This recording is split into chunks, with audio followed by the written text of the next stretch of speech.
Hello and welcome to Steve's Vintage Mono Builds. Welcome back to returning viewers and subscribers, and a great big thank you to everyone who joins me. So today I'm going to do a kit review of a somewhat different subject. I'm sure people have seen it before, but I also have to make a confession. And I will do that shortly. So, without further ado,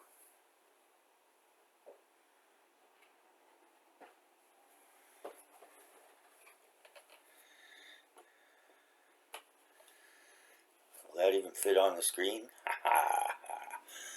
The Revell A-10 Thunderbolt, aka the Warthog. And my confession is that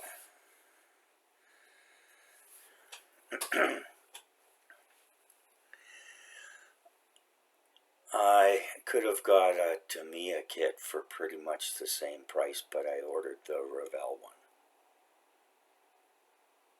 You hear that gnashing of teeth and wailing in the background?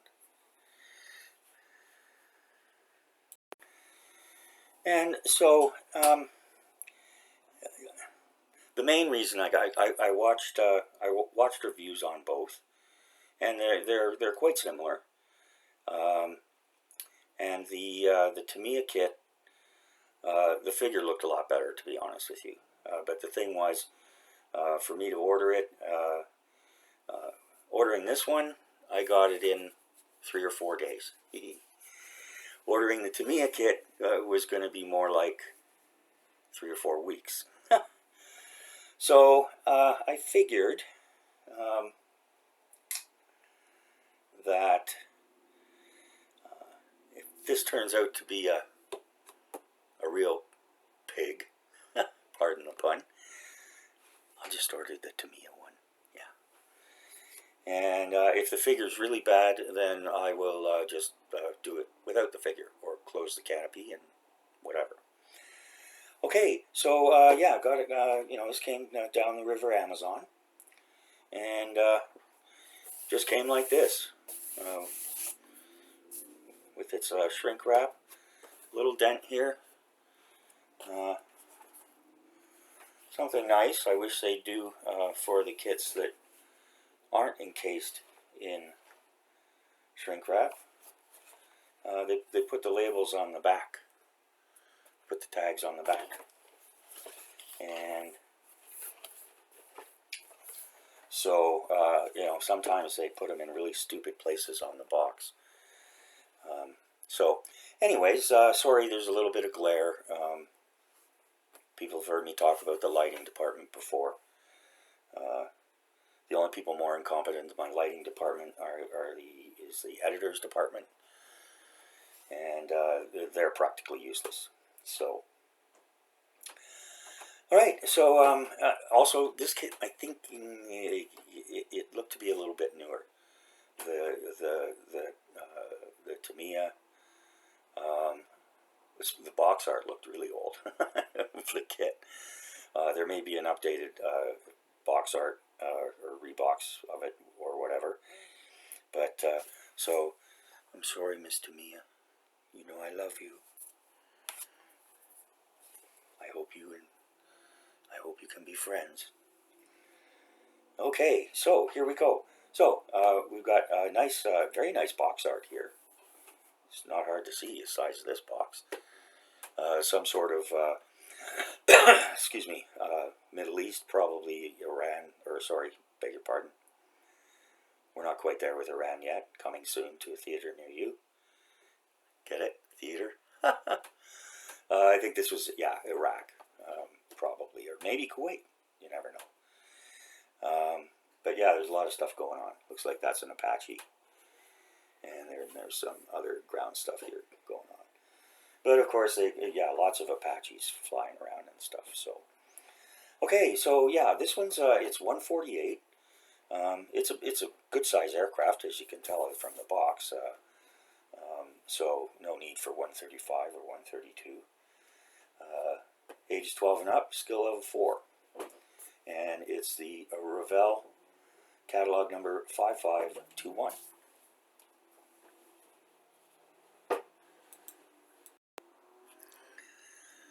Alright, so yeah, so here we are. We've got the box here. And on the side here, we've got the usual Revell paint guide with the Revell paint numbers. They also give you the regular colors: aluminum, dark gray, silk matte, black gloss, etc., etc., etc. Length is 13 inches, wingspan of 14.625. So that's going to take up a little bit of space on the shelf. Or it might hang from the ceiling. We'll have to see. 165 parts, so I believe that should make it a level 5. Yeah. But they indicate level 4. Water slide decals, molded in light gray. And I'll read the little blurb here. Designed specifically for close air support, the Warthog entered service in 1975. It was designed in 72 and went into service in 1975.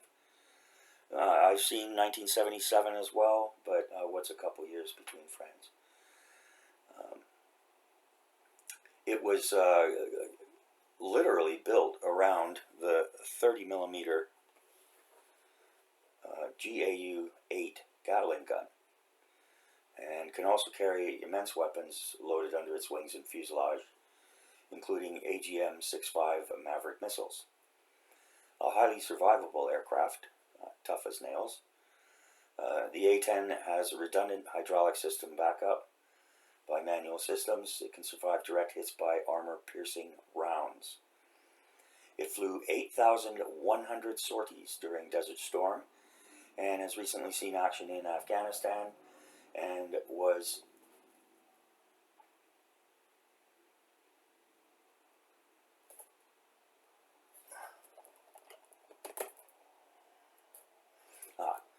sorry, you know how the plastic gets kind of in the shrink wrap? Anyways, it was right on that part. So, and it was a key battlefield weapon system during Operation Iraqi Freedom. I had read recently that they have decided to take the Warthog out of service. The last one was produced in 1987, so it's been around for quite a while. But I would expect that they'll keep quite a few in operational condition, even though they're not necessarily flying them all the time. Okay, and we got a nice photograph of the completed model, and we get some nice details on the side here for that. And of course, you know, they also indicate other Revell modeling products that you can purchase, like this.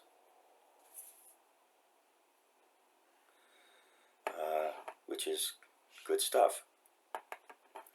Don't use it for everything, but I use it for some things. I'm currently using it on the Mack R model truck, which I think is a 685 from 1973, but I'm not sure. Haven't been able to nail that down. And I'll also be very soon releasing a more or less real-time build of that kit. It's only 55 parts, not complicated. So I'm putting it up start to finish. So for any beginners or novices, you might want to check that out. Lots of modeling tips, information on tools, and so on and so forth. So check it out. Okay, and I'm not a hound for views, so you know, I mean, I only have 417 subscribers. Nobody pays me for anything.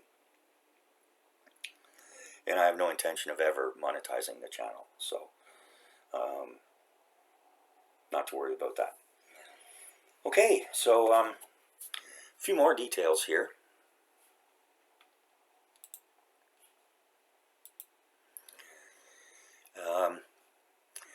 The aircraft was designed and manufactured by Fairchild Republic, which is famous for the original Thunderbolt in World War II.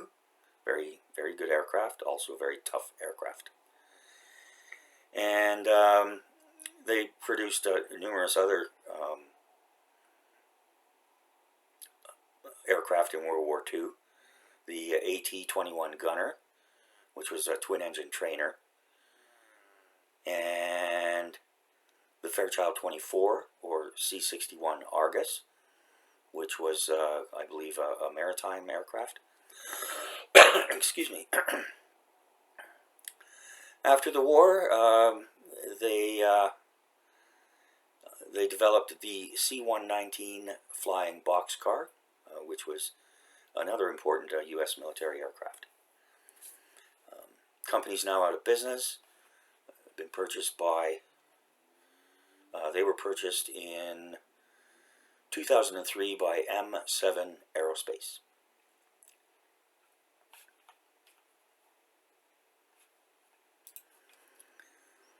The aircraft itself is officially named the Fairchild Republic A-10 Thunderbolt II. And it's a single-seat, twin turbofan, straight-wing subsonic attack aircraft. And it was developed for the United States Air Force specifically.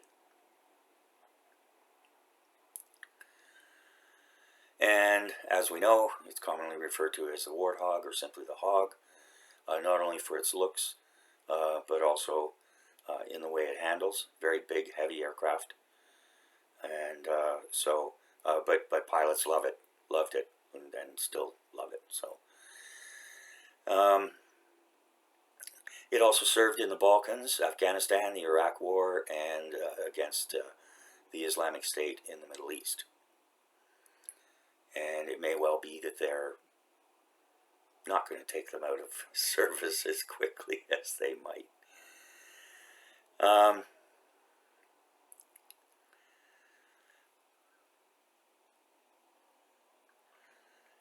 Here we go. There's a note here. It says the U.S. Air Force had stated the Lockheed Martin F-35 Lightning II would replace the A-10 as it entered service, but this remains highly contentious within the USAF and in political circles. So, like me, a lot of people feel it's not necessarily a wise decision to withdraw them from service. Total of 716 were built, and I have no idea how many are still flying. In 2023, the Air Force gained congressional permission to start retiring the A-10s, but further retirements were paused until the USAF can demonstrate that the A-10's close air support capabilities can be replaced. Which everybody knows. I got a good buddy down at Lockheed Martin, and I love Lockheed Martin. There's nothing not to like about Lockheed Martin. But I think that, well, as I said, I think it would be unwise to withdraw these from service completely. So, okay, so let's get into it here.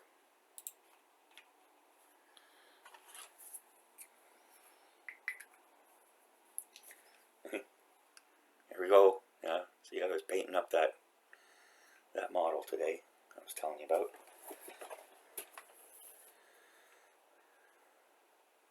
Which is a very nice kit. It's an old monogram kit. And, like me, not very sophisticated, but fun. There we go.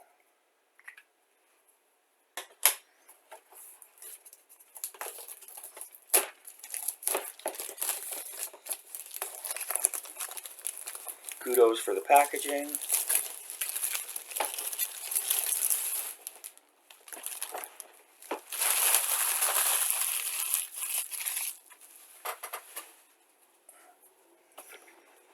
So let's open her up here and see what we've got.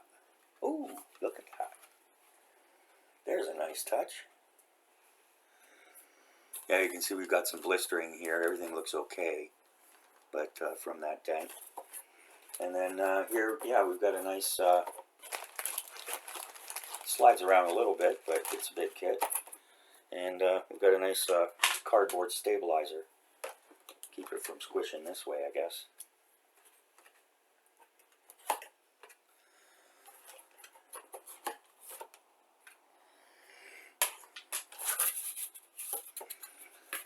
That'll be useful for something.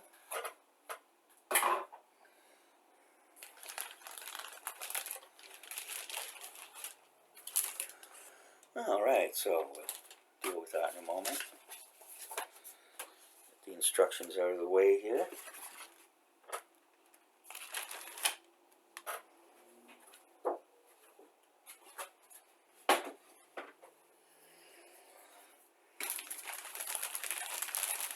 Okay, so right on top here, we've got the clear parts. We'll take a look here.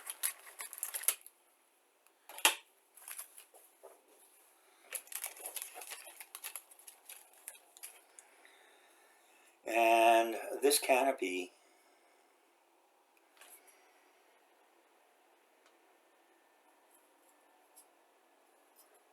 is absolutely flawless. Absolutely flawless. Oh, I should say, according to ScaleMates, this is an original Revell kit from originally designed in 1977. Tooled in 1977. New decals in 2003, and the current box in 2013. And so we have a few other clear parts here. Looks like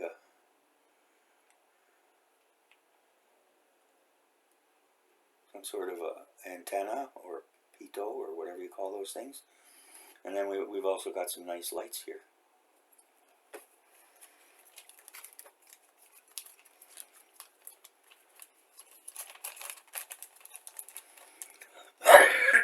Excuse me. Alright, and so we've got two sprue bags here. We'll deal with this one first.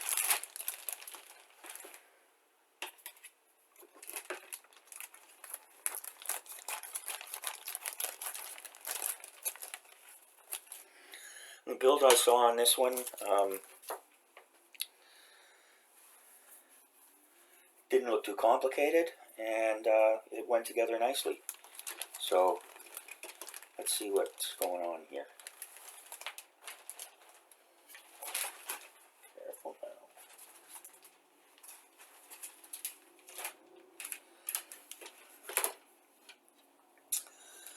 Look at that.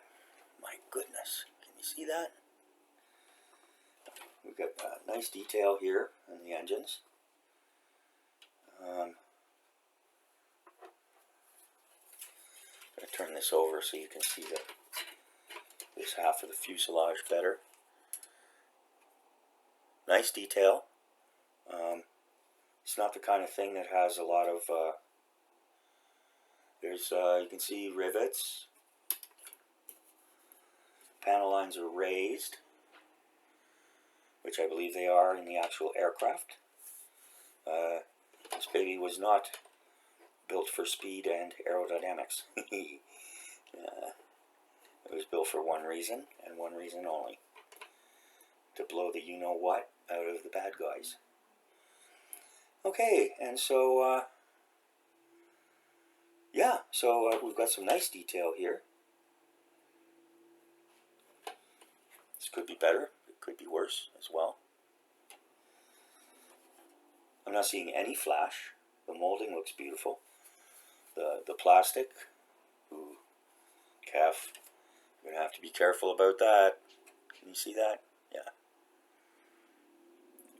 Yeah.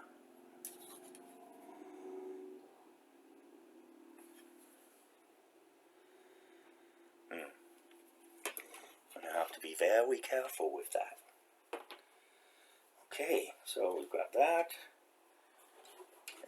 here. Got more engine parts.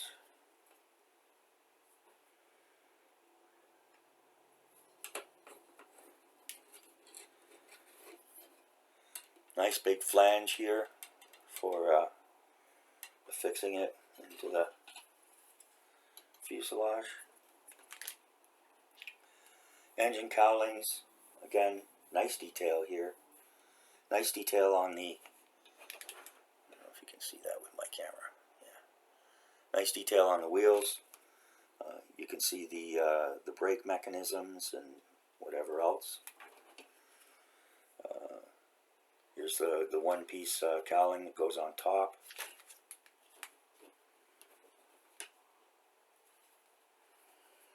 Very nice indeed. Very nice indeed.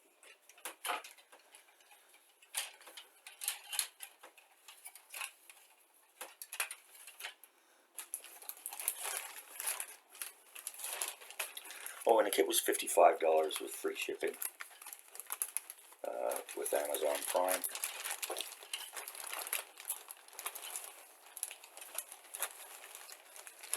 And the Tamiya kit was about the same. That vendor was charging $3.95 for shipping.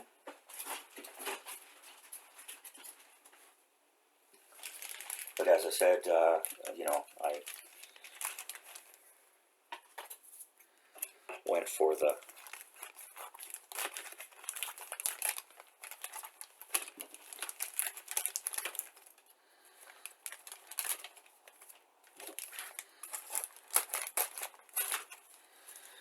faster shipping option. Because, you know, to be honest with you, I looked at reviews on both of them, and you know, they were quite comparable. So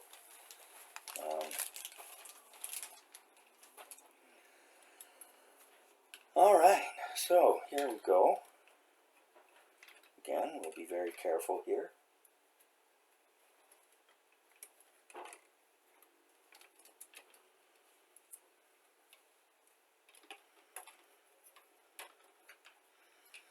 There we go. Okay, and so, yeah, I guess, I don't know, this auxiliary fuel tank, a bit big to be a missile. All those are down here. And we have a nicely detailed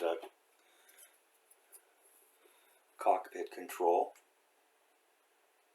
Nicely molded. Again, I'm hardly, very little flash, if any. You can see these, there's nothing in these little holes here. And everything looks very nice.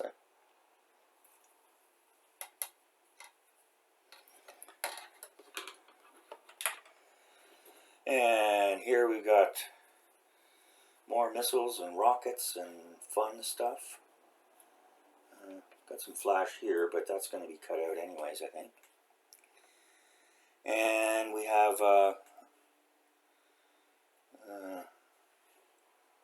landing gear detail, looks pretty good.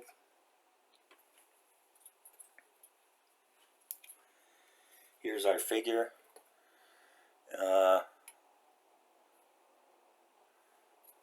About what I expected. I expected Tamiya one's quite a bit better, but this does have some nice detail. The pilot has the oxygen mask on, and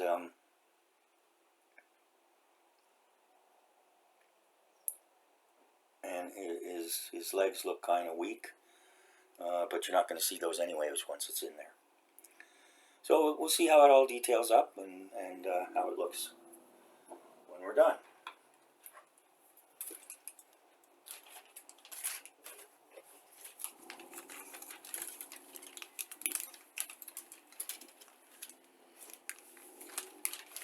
Apologize for the noise. It's a beautiful spring afternoon here. And everybody decided that they wanted to get on their motorcycles and ride up and down our little road here. So, anyways, they go home at night, so it's quiet. or wherever they go at night. Okay, and ooh, we've got a lot of decals here. Look at this. Play hog. That's funny. And both of these schemes are for Air National Guard, and one for Maryland. Ooh, we have a decal for the cockpit control panel and for the side control panels. Very nice.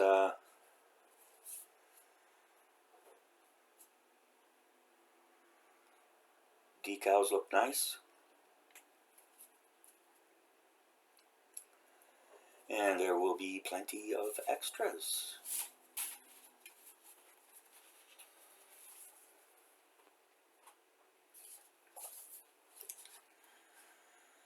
All right, and I've been told by one or two people they enjoy my history, the history that I provide for the subjects.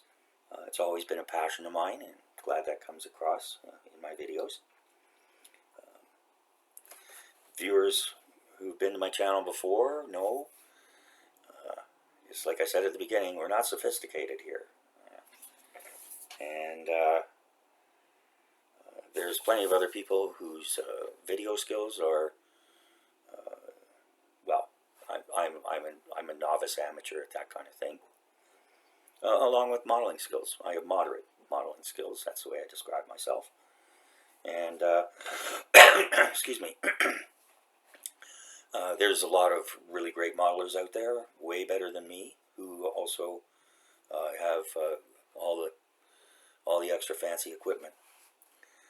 For myself, I only got an airbrush earlier this year, which I'm still learning how to use. But here we've got a little bit more history, so let's take a look. I'm a pretty quick reader, so I'll just run through this. During the war in Vietnam, the Air Force discovered that its fighter bombers were not very good at providing close air support to troops on the ground. And the little OV-10 wasn't cutting it. What was needed was an aircraft like the attack types used by the U.S. Navy, and to fill this need, the Air Force first acquired surplus Navy A-1 Sky Raiders. This led to the development of the A-10 Thunderbolt II, which, because of its ungainly looks, became commonly known as the Warthog. 30mm cannon fires depleted uranium rounds capable of piercing a considerable thickness of armor or bodies. And it quickly became known as a tank buster. 11 pylons under the wings and fuselage can carry a wide variety of ordnance: standard bombs, cluster bombs, guided missiles. Pilot sits in an armored bathtub to protect him or her from the ground fire. See, we're very correct on this channel. We use both pronouns. The Warthog can fly safely with either one of its twin tails shot away, and the two turbofan engines are mounted high above the tail to protect them from anti-aircraft artillery. The tail surfaces also shield the engines from heat-seeking missiles. Interesting. During Operations Desert Storm and Iraqi Freedom, A-10s were very successful at destroying hundreds of tanks and other armored vehicles belonging to the Republican Guard and other units of the Iraqi army.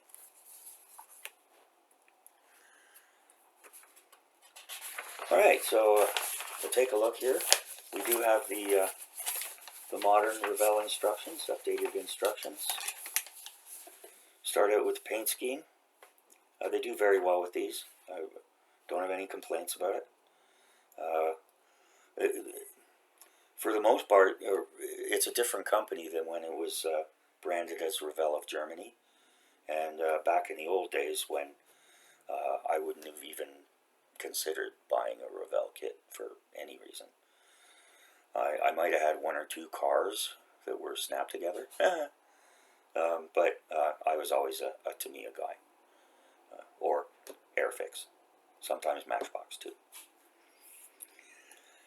And then we've got the decal instructions.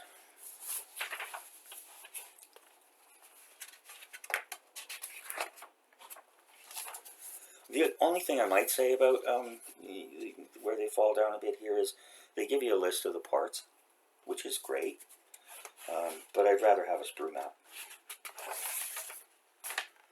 And they list 102 parts here, so I don't know where they get 160 plus parts. Anyways, and then we've got the glossary of what all the symbols mean. Do this 2 times, do this 4 times, repeat the step, optional parts, apply a decal, etc., etc., etc. It's not complicated.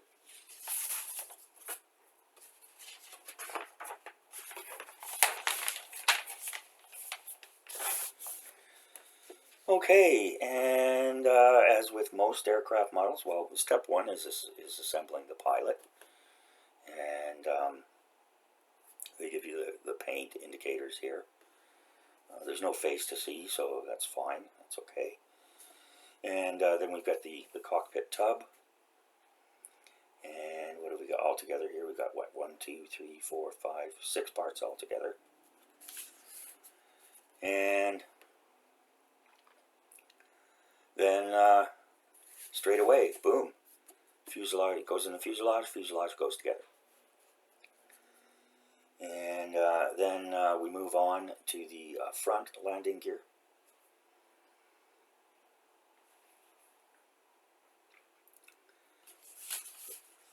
Assembling the engines.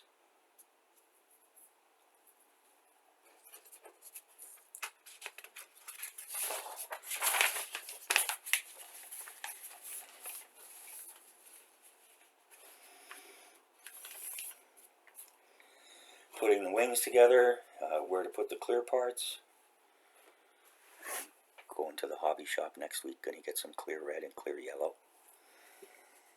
And likewise here, we just go through here. We got the flaps, ailerons.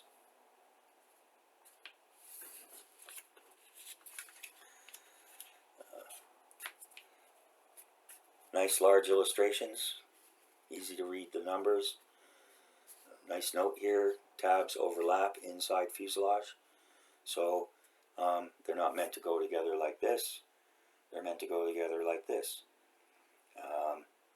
Which is actually pretty good because then you can cement them in the overlap as well. And you don't end up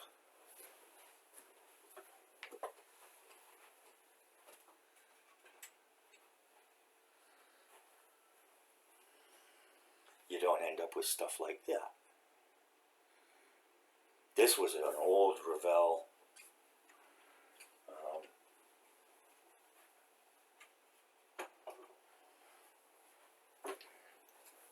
a very old Revell Lancaster that I picked up at the bargain bin, and it's painting practice now. The flash was absolutely horrendous.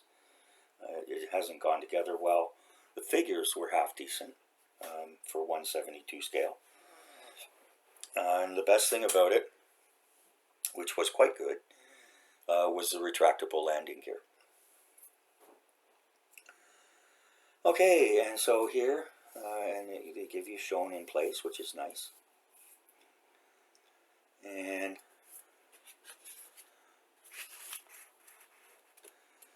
yeah, here, see, they show you how it's going to overlap. So that's very good. And again, tabs overlap inside the fuselage.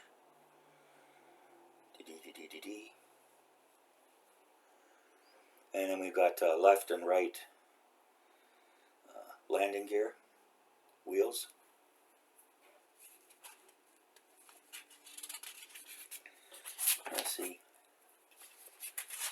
which I did. There was nothing to indicate that there should be a weight added. Oh, here it is. Add small weight inside nose for proper balance before cementing fuselage halves together. The review that I watched, well, that's what that clear piece was.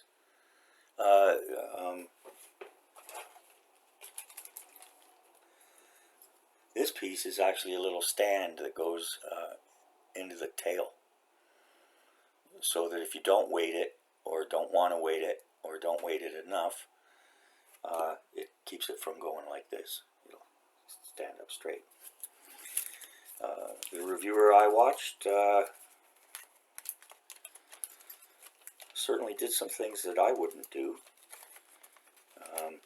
and I kind of scratched my head. But in any case, he got the thing put together, and he tried to use wax as the weight. Well, wax might seem heavy, but it's not. The best thing is this stuff. Play-Doh. Play-Doh. It's good and heavy. It's non-toxic.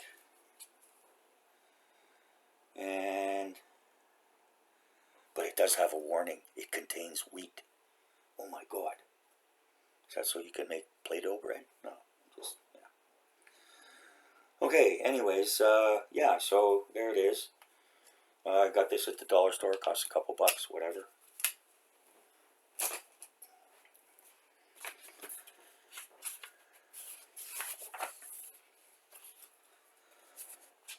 Okay.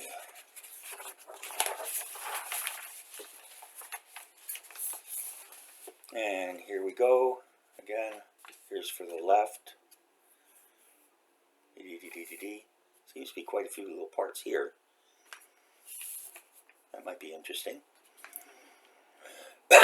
Excuse me. And it shows you how to put the wheel on, so on and so forth.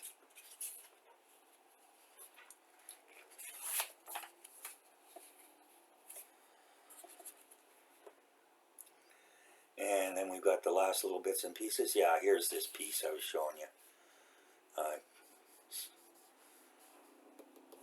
That keeps it from falling back. You don't want to weight it.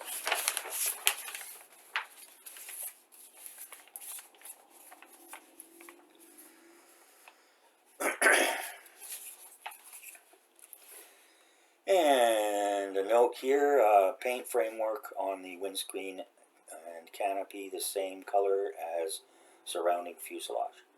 So you know, you'd need to mask that off, obviously, if you're going to do that. And which I just might do for this kit. I don't usually mask and detail the canopies, but I might do that this time. Okay, and then here we're getting down to the last little bits and pieces, and this goes here, and then they show it to you in place, so you know you've got it right. And then we've got the hanger thingies. What a technical military term.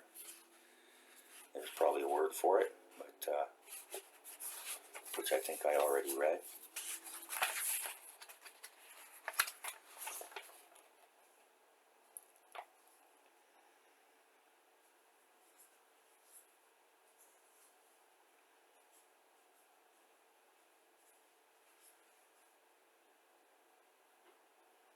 Pylons.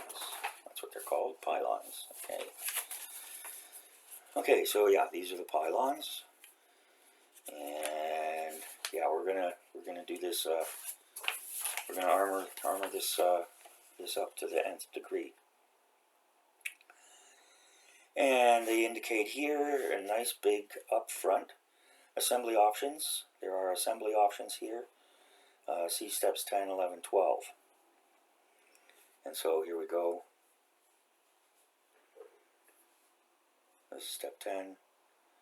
Got different options here. Maverick missiles.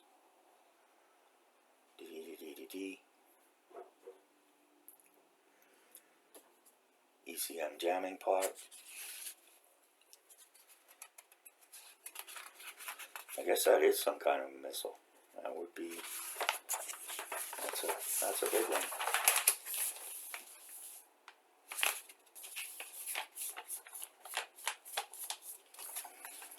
And, oh, it's for napalm. That's what it's for. Good old napalm. Just love the smell of napalm in the morning. Especially in the desert. Okay, and, yeah, so there we go. Then we move on, common markings and stencil details. So these would be for regardless of the version you're building.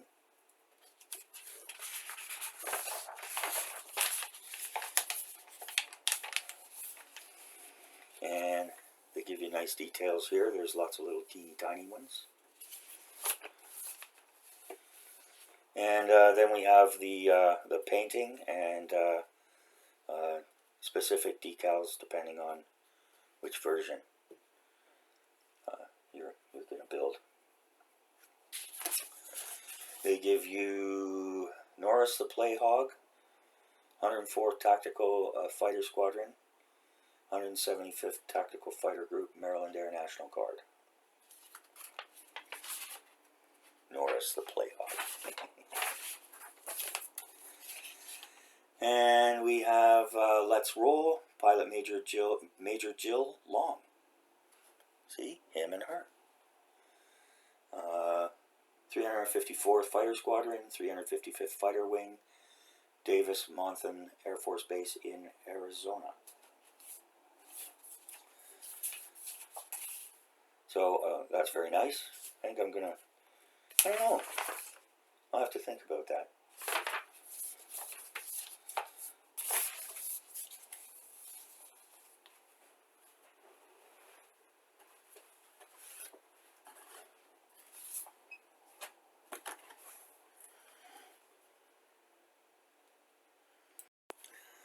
Alright, so I'll put up a card. I don't know, sometimes they come up, sometimes they don't, on my criteria for rating a kit. Basically, it's a 12-point system, 10 standard points, 2 points for packaging, 2 points for sprues, 3 points for parts, and 3 points for instructions, up to in each of those categories. And also available is a quarter-point bonus for any wow factors. You know, if they include PE, color instructions, whatever the case may be there. And then up to a full point, bonus point for value. So, excuse me. Alright, so as far as the packaging was concerned, you know, nice box art. This got a little bit bashed. That's not on them though. That's on whoever mishandled it. There's nice kit info all around. Pictures of the completed model, paint guide, vital statistics, size, part, number of parts, and so forth. That's always nice to have on the outside of the box, so you know how much space it's going to take. And a little bit of service history.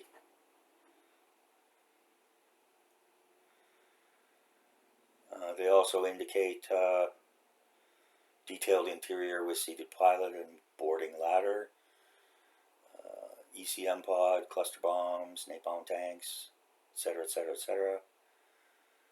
And they give information on the decals and the decaling and painting for the subject, depending which one you're going to build. So yeah, so that gets a quarter bonus point for the little protective sleeve that ran across it here, as well as there was a little bit of blistering inside from this. But overall, you know, the box was the right size, and you know, Didn't look like it was going to fly around in there. Pardon the pun. The sprues were complete. There were no missing or broken off parts. Didn't see any flash at all. Same goes for molding bubbles and holes, nubs, recesses, ejection pin marks where they would be awkward. And so that gets a quarter point, bonus point as well. Because yeah, I mean it was, and as well you get the little clear parts, which they could have just regular plastic molded them and told you to paint them. So that gets a quarter bonus point. Parts were good. Gets a full 3 points. Plastic quality of plastic was good. The detail was good, and you get plenty of decals. As far as the instructions go, they're in black and white, and they give you the parts list instead of a sprue map. So between those two things, I'm taking off a quarter point. But they get a quarter point bonus because they put some of the service and history notes on the box itself, and then they give you more detail inside. So that's always very nice. And so, as far as value is concerned, I'm going to give it a half point. It doesn't look too complicated. You work your way through it step by step. And so that brings us to a total of 11. 11 out of 12. And I think it's going to be a fun kit to build and detail. And that canopy and windshield screen, it's absolutely flawless. I'm not kidding. I mean, it's just beautiful. So, excuse me. Yeah, you know, the figure, well, whatever. You're not going to see them inside anyways. And if it turns out horrible, you can just leave them out. All right. So that's it for this video. And well under an hour. And so hope you've enjoyed it. And it'll be another couple days before the Mack truck build goes up on the playlist. About halfway through it. Got one more build video and then the painting video to do. So again, that's it for today. Thanks for joining me. Appreciate everybody's time. Thank you to all my subscribers. Again, time is valuable, and I can't say how much I appreciate people spending a little bit of it with me and my channel. Feel free to leave comments. Please make them respectful. My hope is that younger people are going to be watching some of these videos, and they get enough stuff outside. This is a violence, nastiness, troll-free zone. So any profanity comments will be taken down right away. I don't mind criticism as long as it's constructive and respectful. I don't mind being corrected if I make a mistake. Always happy to learn. And welcome any tips or advice that anyone might want to put in the comments. So that's it for now, and we'll see you next time. Bye now.